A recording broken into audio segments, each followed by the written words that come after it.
преступный вывод средств за границу и необходимость возврата этих средств. Ну так, если вы хотите этим заниматься, то кто вам мешает поехать в Узбекистан? Телефоны мои стали прослушивать, где, как, с кем. То от этого $1 миллиарда они получат 1,5%. Наши местные структуры постоянно сочиняют сказки и кормят население этими баснями.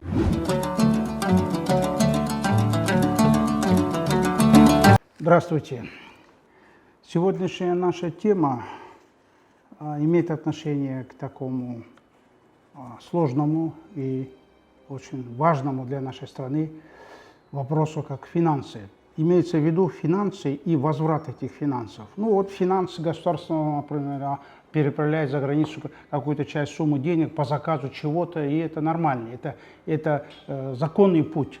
Но есть случаи, когда финансы уходят из государства таким незаконным путем. Вот это называется, значит, преступный вывод средств за границу и необходимость возврата этих средств. Я начну вот с чего, чтобы вам было понятно. В течение целого месяца мы были свидетелями того, как две масс-медиа, две структуры из масс-медиа, это Пятый канал и Азаттык, вели очень ожесточенную между собой дискуссию. Это даже битва была, битва масс-медиа. Как раз связана, значит, с выводом финансов. Речь шла о том, что $700 миллионов якобы выведены были командой Матраимова. Ну, семьей Матраимова, скажем, там он, Матраимов Раим, его брат, депутат и так далее. Вот кланом, скажем так, кланом, семьей Матраимов были выведены эти деньги. У них бизнес-структуры и так далее. И Азаттык якобы, в лице вот Али Токтакунов, это такой журналист, если якобы имеет доказательства этого, озвучил эту проблему и заявил, что у него есть доказательства. Доказательств никаких они не представили. Это не доказательство, что они представляли. Пятый канал стал, значит, оспаривать это, что нет, никакого вывода не было. И целый месяц шла вот эта вот борьба. Целый месяц шла борьба. Но суть-то была в другом, из-за чего... Смотрите, суть была в чем? Суть была в том, что появилась информация с публикацией, большой список недвижимости семьи Матраимовых, очень большой список недвижимости семьи Матраимовых в газете был опубликован. И что наши структуры, государственные структуры, там Финпол, еще что там какие-то органы, они заняты проверкой законности этой недвижимости. Вот что ожидалось. И вдруг такой поворот. И вдруг поворот налево, о финансах. И две масс-медиа, две структуры из масс-медиа начали, значит, выяснять отношения не задекларированной недвижимости. Об этом шла речь. Но потом они уходят в сторону от недвижимости, акцентируют внимание на $700 миллионов, которые вывели через наш Нацбанк, полемика. И в конце через месяц дается итог. Вот сейчас в газетах опубликовали итог. Оказывается, Финпол проверил, ничего не нашел, не установил, что эти деньги выведены были незаконным путем. И дело закрыто, все, торжествует справедливость. Получается так, да? Получается так. И тема как бы в корзине. Тема ушла в корзину, да? Тема ушла в корзину. И можно сказать браво исполнителям вот этой акции со стороны медиа-структур. И что они свою миссию выполнили, но миссию-то они выполнили, может быть, да. Сценарий, может быть, это был, который разыгран был ими, так сказать, блестяще и долгоиграюще. Но истина осталась между Азаттык и Пятым каналом, между ними осталась истина. Но истину они не установили, ни Азаттык, ни Пятый канал, они истину не установили. Вот в чем дело. Дело в том, что ни Азаттык, ни Пятый канал, ни Финпол, ни правительство в лице премьер-министра, ни Министерство финансов, ни Нацбанк не могут заниматься возвратом выведенных из страны активов. Это не в их полномочиях, это не в их компетенции, они этого никогда не смогут сделать. Нам будут говорить, и я помню, что в прессе, газете было, что представитель Нацбанка говорил о том, что вот это трудно, но вот так и так далее. Прокуратура, якобы сотрудник прокуратуры ездил в Америку, встречался, значит, там с Гуреевичем, пытался вернуть эти деньги и так далее. Или заявление нашего правительства о том, что вот мы сейчас подпишем договор, значит, с такой аналогичной структурой Британии и начнем поиски. Ничего подобного. Ничего подобного. Это не в их компетенции. Это делают не они. Это делают не они. Речь тут идет не о частных активах, частного лица, а речь идет о государственных активах, которые выводятся из государства по вот таким теневым путям. Вот о чем идет речь. И возврат этих активов, эти активы уже ушли в офшорные зоны, зарубежные банки. Вот оттуда возврат активов. Но наши местные, внутренние республиканские структуры не уполномочены заниматься этим и не смогут возвращать эти активы. Вот. Суть в этом. Газета «Дело» вот, в этом году, в марте месяце, пишет, вот ее публикация. Это вот такая вот публикация, имеет отношение к нашим соседям, к Узбекистану. И вот здесь пишет о том, что, значит, надо завидовать, как Узбекистан ищет и находит по всему миру богатства, украденные прежними правителями у народа. Когда вот уже такие фото покажут наши кыргызские силовики, речь идет о дочери Ислама Каримова, Гульнар Каримова, вот она, что она вывела из Узбекистана многомиллионные, там на несколько сотен миллионов долларов активы, даже речь идет о миллиардах, что эти активы там в виде дворцов, в виде там недвижимости за рубежом и в России, и в Европе, которые постепенно возвращают. И вот наши просто констатируют это, и вот надо завидовать, как вот, ну так если вы хотите этим заниматься, то кто вам мешает поехать в Узбекистан и поделиться опытом, обмен опытом, спросить у них, как это делали вы, как вам удалось это сделать? Нет, это не будет говорить, будет просто говорить. А секрет в том, что Узбекистан, не прокурор Узбекистана, ни правительство, ни глава правительства Узбекистана не могут это сделать. Это делает международная финансовая группа, с которой заключен с их стороны Ташкентом договор, и они это возвращают. Это всегда так делается, это мировая практика, это мировая история. Только так, другого пути нет. Вот, например, пишет у нас наша газета «Вечерний Бишкек», вот, смотрите, дает изображение сына и отца. Это Курманбек Бакеев, второй президент кыргызский, и его сын Максим Бакеев. И вот они пишут, чужое заставят вернуть. И вот смотрите, Генеральная прокуратура совместно с компетентными государственными органами проводит комплексную работу по поиску, аресту и конфискации преступных активов для их возврата государству. Как красиво звучит, обещающе звучит. И вот дальше. Генпрокуратура планирует подписать меморандум о сотрудничестве с Национальным агентством по борьбе с преступностью Великобритании. Замечательно.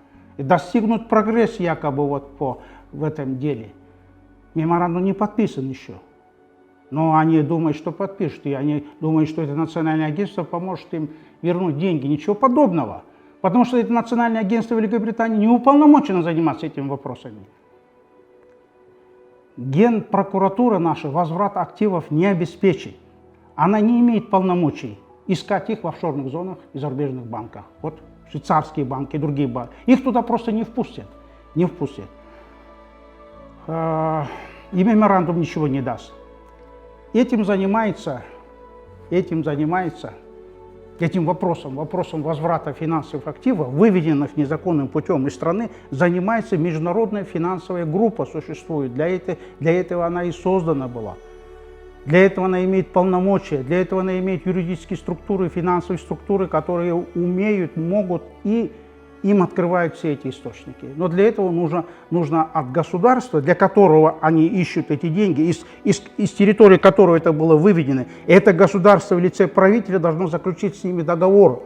Без этого договора, контракта, договора, соглашения, они не смогут же искать. Вот в чем суть. Суть в этом. Международная финансовая группа, штаб-квартира ее находится в Лондоне. Филиалы есть во многих городах, и в Америке, и в Европе, в Берлин, Париж, Милан, Рим и так далее находятся эти филиалы. И они занимаются поиском этих денег. И почему знаю, что это, ну, я не знаю, знают или не знают, но почему на фоне того, что вот это существует группа, есть информация об этой группе, наши местные структуры постоянно сочиняют сказки и кормят население этими баснями. Вот, например, генпрокурор якобы это делает. Вот деньги Бакеев ищут в 5 странах, но пока получается не очень и не получится. Потом, значит, появляется информация, что 33% есть такая, значит, какая-то непонятная структура, не называют точно ее адреса, имени, исполнителей, что они вернут эти деньги, Но 33% они получат в виде награды за эти возвращенные деньги. Так вот, я сразу хочу сказать, что когда речь идет о 33%, то это обыкновенная, известная всему миру ловушка, схема аферы от ловких персон.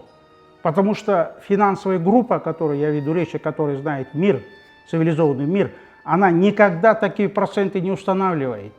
Речь идет там, в зависимости от объема суммы, речь идет там от 1 до 2%. Вот в этом промежутке 1, 1,5, 2, максимум 2%, минимум 1% от возвращенной суммы. Если, скажем, возвратили $1 миллиард, в долларах $1 миллиард, то от этого $1 миллиарда они получат 1,5%. Вот о чем речь. 1,5%, не 33%. Зачем я это говорю? Дело в том, что при Бакиеве, последние годы Бакиева, значит, у нас была такая история с этими процентами. Появился некий американец, ловкий американец, финансист якобы, специалист по возврату, вот, и предложил услуги: давайте я верну вам деньги, которые были выведены при Акаеве. Речь идет это было во время Бакиева, второй президент, и речь о этих активах первого президента Акаева. Я верну эти деньги. И что? Но для этого нужна была предоплата для его расходов, чтобы он искал, у него какая-то команда, группа искал, находил, возвращал. Предоплата. Нормально, да? $500 тысяч предоплата. И наше государство эти деньги выплатило ему. Даже фамилия его известна, господин Либерман. Выплатила деньги, не возврата активов. Где активы тогда? Не возврат, активы не возвращены. Ни денег, ничего. Только след в газетах, в масс-медиа наших, и все. И след от этой сделки, сомнительной сделки. Вот что касается, когда мы говорим, чужое заставить вернуть, деньги по Киеву ищут в 5 странах, и вот так это ничего не получается, это все получается сказки, это фольклор, который уже... Но смотрите, это все длится 10 лет, с 10 года, уже 9 лет, вот 10-й год пошел. С 10 года все вот это длится. Вот, она, мна, как говорят кыргызы, она алаус, мна алаус, вот, сейчас найдем, вот, 33% сейчас заплатим, все, возьмем. Ничего подобного, ничего подобного. Теперь переходим к конкретике. Вот документ от этой Стирлинг, вот, пожалуйста, я могу показать. Вот ее бланк продукции. Стирлинг Ascent называется. Стирлинг Ascent. Английское название. Вот здесь даже указан адрес, все эти указаны, все. Это не скрытая, не какая-то там масонская организация. Вот она. Письмо. Ее происходительство Тумбаеву Розе Исаковне, президенту Кыргызской республики. Ну, тогда она исполняла обязанности президента. И вот, значит, эта группа предлагает ей подписать контракт с финансовой группой от лица Кыргызстана, чтобы начать работу по поиску, нахождению и возврату финансовых активов, выведенных в период, да вообще за весь период, начиная с суверенитета, в период первого президента, в период второго президента, ну, она получается как бы по счету третий или полутретий. Казалось бы, остается изучить это и подписать? Нет. Она этого не делает. Что этим должен заниматься Бекназаров, как вице-премьер, курирующий все эти вопросы? Ну, тогда не обращается к Бекназарову. Тоже вот письмо, вот оно письмо, Бекназарову письмо. Это перевод они делали, вот их бланки, продукция, это все. То же самое, значит, давайте начнем работу. Ну, письмо Бекназарова для чего? Почему надо было Бекназару, чтобы обсудить детали, не потому, что он должен подписать, вице-премьер не подписывает, но обсудить детали этого дела, чтобы потом уже наверняка подписывать. Ну и смотрите, что дальше происходит. Бекназаров, как бы исполняя это, приглашает представителя этой финансовой группы из Лондона. Естественно, за свой счет они все это ездят. Она приезжает сюда. Назначенное время это 30 августа 2010 года. Встреча была назначена 30 августа 2010 года. Официальным письмом, с подписью, с печатью. Просто так же они не приедут. Официальное письмо, подпись, печать от вице-премьера. Приезжайте, мы вас ждем, мы будем с вами разговаривать. И она приезжает сюда, представитель этой финансовой группы. Но поскольку это все шло через меня, я был послом в Лондоне, поэтому через меня это шло, и я, значит, содействовал встрече, повел ее в офис Бекназарова, его там нет. По телефону звоню его, говорит, он говорит, сегодня не сможет, он сам сказал, что сегодня я не смогу приехать, и все. Давайте подождем, потому что 31-е, потом еще 1-е, там 2 дня, через 2 дня, значит, понедельник мы где-то будем встречаться, подождите там несколько дней. Ну, хорошо, я ей объяснил, форс-мажор, мол, подождите, да, конечно, ничего, никаких проблем нет, будем ждать, ждем 2 дня, она ждет 2 дня, потом опять приезжаем в его офис, его опять нет. На этот раз никаких объяснений, что он заболел где-то там, в Джалалабаде находится, и что приехать не может. Ну, она еще день подождала и уехала. Вот так и закончилась эта история с нашим правителем вот в лице Атамбаева и Бекназарова. Потом пришел президент, уже легитимно избранный, уже всенародно избранный, на 6 лет, Алмазбек Атамбаев. И я взял копии этих 2 писем, вот эту всю документацию, еще другую документацию, и обратился к помощнику президента Абдилю Сегизбаеву, чтобы он назначил, вот он устроил мне встречу с президентами, я ему все это объяснил бы, еще детали прояснил бы, представил бы копию всех этих документов. Вот такое было, значит, желание у меня. Сообщил Сегизбаеву, он сказал, хорошо, я шефу доложу, потом он, видимо, доложил, и потом он мне сообщает, что Атамбаев со мной встречаться не будет, но со мной по его поручению встретится Сапар Исаков, это его очень близкая персона ему, и что я должен ему все передать, Сапару Исакову. Ну, я встретился, передал, ну не все, конечно, я что же ему буду передавать, все детали. А в общей форме копии этих писем я ему передал и объяснил, вот так это было, значит, в феврале 2012 года я это передал Сапару Исакову, чтобы он довел до сведения Атамбаева, но результата не было. Результата не было. Телефоны мои стали прослушивать, встречи и речи мои стали тоже фиксировать, где, как, с кем. Компромата не нашли. Я ждал это до октября, почти полгода ждал. Потом 26 октября вот такая была газета «Деньги, власть». «Деньги, власть». Ее потом закрыли, эту газету. Ну, довели до того, что она уже в печатной форме не выпускается, она, наверное, где-то в электронной форме фигурирует. Ну вот «Деньги, власть» газета, Турат Акимов. Вот в этой газете я опубликовал, обнародовал это все. Вот это предложение, вот так я называется, предложение от международной финансовой группы Стерлинг Кассен. И дальше по тексту я, значит, сообщил ему о том. Да, здесь вот, помните, я говорил, когда Либерман, там, $500 тысяч, здесь она работает вот на таких условиях. $500 тысяч – это предоплата делается государством для того, чтобы эта финансовая группа могла транспортные расходы свои покрывать, ездить куда, в какие-то офшорные зоны, в банки, вот это все, да.